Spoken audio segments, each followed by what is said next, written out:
इस प्रकार से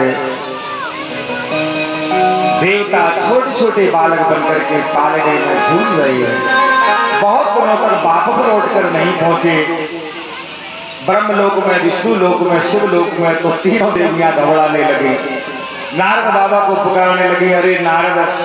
तब तक नारद बाबा आ गए। तीनों माताओं के चरणों में नारद बाबा का प्रणाम। अरे कहा बाबा, तुम्हारे भगवान कभी भी जाते थे, आध घंटे 1 घंटे के लिए, 2 घंटे के लिए जाते थे। आज पूरे 10 दिन हो गए लौट कर नहीं आए। क्या बात है, कहाँ है, तुम्हें पता है क्या? कहा भैया मेरे को क्यों पूछ रही हो, तुमने भेजा है, तुम बताओ ना, तुमने कहाँ भेजा था? कहा अनसुईया मैया के पास। तो कहा बस वही है वो, अब तुम्हें उनकी आशा करने की जरूरत नहीं है। अब तो वो छोटे छोटे बालक बन गए हैं। पर 10-20 साल के होंगे, पर उसके मैया पिताजी जहां विवाह करना चाहेंगे वहां उनका विवाह होगा। अब वो तुमको प्राप्त होने वाले नहीं है। ये सुनकर के तो तीनों माताएं घबरा गई। नहीं नहीं बाबा, सब बेकार हो जाएगा, बताओ ना वो कैसे हमें प्राप्त होंगे। तो कहा भैया वो बेटा बन गए हैं, तुम बहुएं बन जाओ, तुम्हें प्राप्त हो जाएगा। तो कहा ठीक है। साधारण सी नारी का रूप बनाया। तीनों देवियां पहुंच गई। अनसुईया मैया के चरणों में प्रणाम किया। मैया पाए लागू, कहा आशीर्वाद। मैया अंदर आ जाए। कहा कौन हो? कहा हम है आपकी पुत्र बधू हैं। अरे कहा जब पुत्र बहू है तो कहा पूछो, आ जाओ अंदर। तीनों देवियां अंदर आ गई। कोई रोटी बना रही है, कोई झाड़ू लगा रही है, कोई पोछा लगा रही है, कोई बर्तन मार रही है। बहुत दिन हो गए रहते हुए, अपने पति के पास रहते हुए भी पति से दूर है, क्योंकि पति छोटे रूप में है, पहचान नहीं पा रही है। तीनों देवियां मैया अनसुईया के चरणों की सेवा कर रही थी। अचानक पार्वती के नेत्रों से आंसुओं की धार बह चली। अनसुईया मैया के शरीर पर जल की बूंद गिरी। अनसुईया मैया ने कहा देवियों, मेरी सेवा करना बंद कर दो।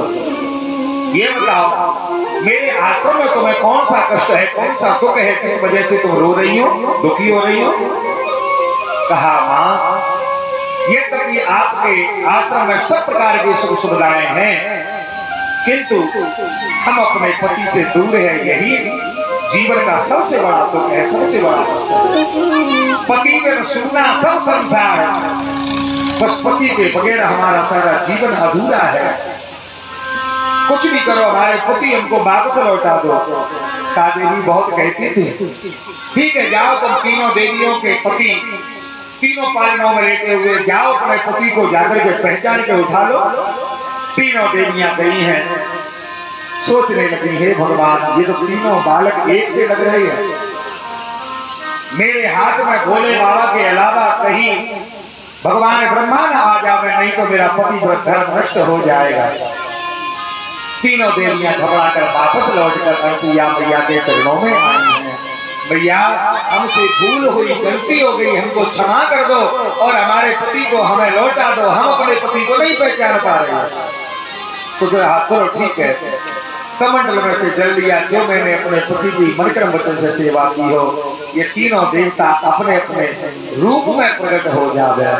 तीनों देवता अपने अपने रूप में प्रकट हुए।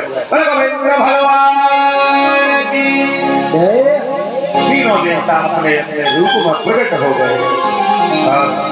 तीनों देवियों ने कहा स्वामी अब जल्दी से अपने धाम को चलिए, बहुत दिन हो गए आपको याद रहते। कहा ठीक है चलो। तीनों देवियां कहने लगी स्वामी जिस घर में आप इतने महीनों से रह रहे हो, अगर आप मैया के आंगन को छोड़कर चले जाओगे, जिस घर में 3-3 बालकों की किलकारी गूंज रही हो, अचानक उसमें सुन्नापन हो जाए, उस मैया का मन कैसे लगेगा? उस मैया के आत्मा में कितना कष्ट होगा? इसलिए हे स्वामी एक रूप से तो हमारे संग चलो और दूसरे रूप से आप यहीं पर रहो। अपने अपनी पत्नियों की बात मानकर तीनों देवताओं ने अपना दूसरा रूप बनाया और एक रूप से अनसुईया मैया के आश्रम में रहे और दूसरे रूप से अपने अपने लोक को चले गए। बोलो भगवान की